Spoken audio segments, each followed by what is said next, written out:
Assalamualaikum warahmatullahi wabarakatuh. Bagaimana kabar anak-anak? Semoga kalian semua tetap sehat dan selalu tetap semangat. Alhamdulillah kita bisa bertemu lagi dengan Ustazah dalam pembelajaran fabel. Nah, kita melanjutkan materi yang kemarin ya. Untuk pembelajaran kali ini tujuannya yaitu yang pertama menceritakan kembali isi fabel, yang kedua menelaah struktur dan kebahasaan fabel yang dibaca dan didengar, yang ketiga memerankan isi fabel.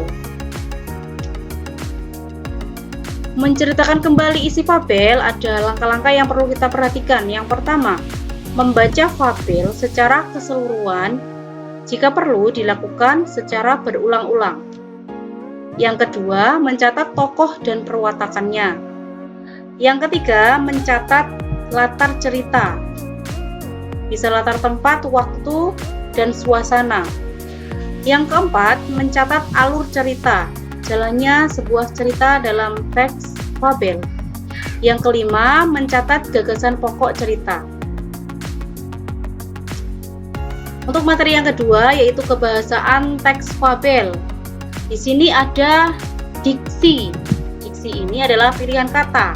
Seperti kita bisa menggunakan kata matahari menjadi mentari atau menggunakan kata surya.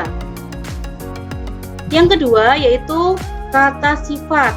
Kata sifat di sini menunjukkan emosi kuat atau emosi lemah. Yang ketiga yaitu kalimat langsung dan kalimat tidak langsung. Apa sih yang dimaksud kalimat langsung? Kalimat langsung adalah kalimat yang diucapkan secara langsung kepada orang yang dituju. Nah, kalimat langsung di sini ditandai dengan tanda petik. Contoh, Andi mengatakan, "Aku akan pergi ke sekolah besok." Kalimat tidak langsung adalah kalimat yang melaporkan atau memberitahukan perkataan orang lain dalam bentuk kalimat berita.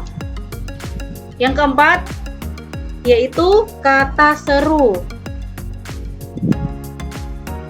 atau kata yang mengungkapkan perasaan dan maksud seseorang. Yang kelima yaitu kata sandang. Kata sandang di sini adalah sejenis kata penentu atau pembatas yang letaknya di depan kata benda atau kata sifat seperti kata si dan kata sang. Yang keenam yaitu kata depan.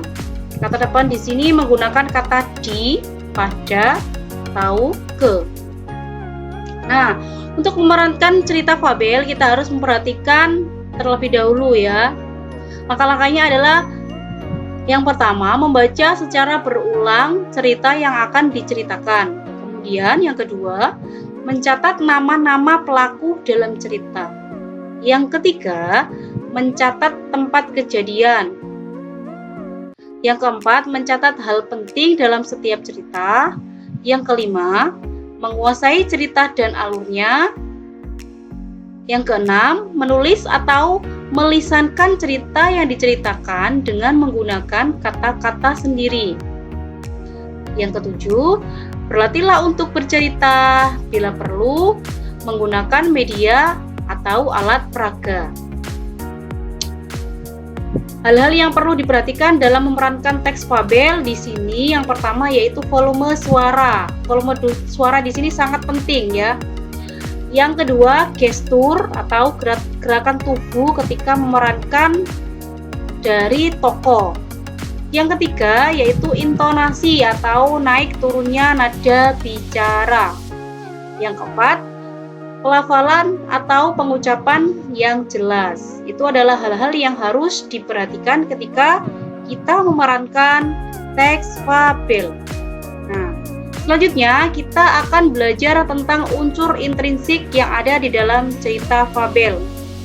Yang pertama yaitu tema. Apa sih yang dimaksud dengan tema? Tema adalah gagasan yang mendasari cerita.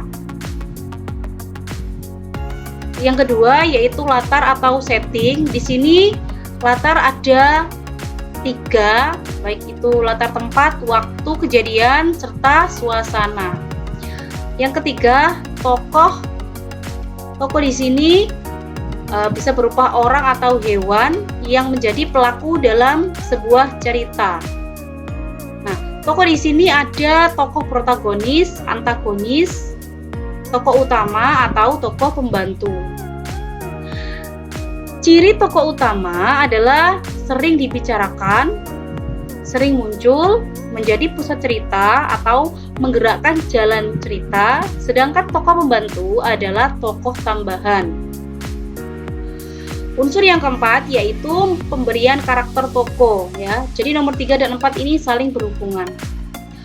Yang kelima yaitu alur atau jalannya cerita. Yang keenam, amanat atau pesan yang terkandung di dalam teks fabel. Yang ketujuh, sudut pandang atau arah pandang seorang penulis dalam menyampaikan cerita pada pembaca atau pendengarnya. Nah, sampai di sini materi tentang fabel bagian kedua. Kalian bisa mempelajari selengkapnya di Google Classroom. Ustazah akhiri. Assalamualaikum warahmatullahi wabarakatuh.